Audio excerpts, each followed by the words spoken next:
পেটে ক্ষুধার জ্বালায় কটা ভাতের লোভে নিজের জীবনটাকে দিতে হলো তোফাজ্জুলকে।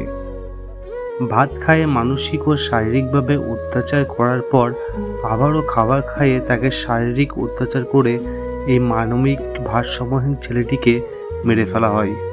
বাবা মা ভাই বোন না থাকায় তার সুচিকিৎসার ব্যবস্থাও হয়নি কোনো দিন। আর সে বিভিন্ন জায়গায় ঘুরে বেড়াতো কিছু খাবার জন্য। সে ছিল খুবই মেধাবী একটা ছাত্র।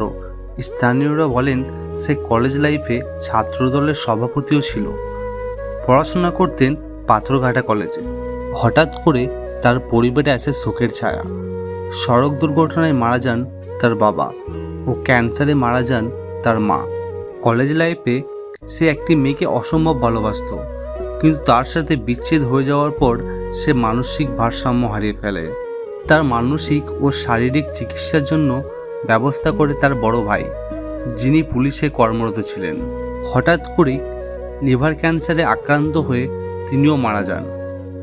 বাবা মা ভাই বোন চলে যাওয়ার পর তার চিকিৎসাও হয়নি ঠিকমতো। তবে তোফাজ্জুল চুরি করেনি। তিনি দুমুঠো খাবারের লোভেই ঢাকা বিশ্ববিদ্যালয় হলে গিয়েছিলেন। যারা তাকে চোর অপবাদে নৃশংসভাবে হত্যা করেছে তাদের কঠিনতম সাজা চাই। তুমি যেখানে থেকো ভালো থেকো মুফাজ্জল।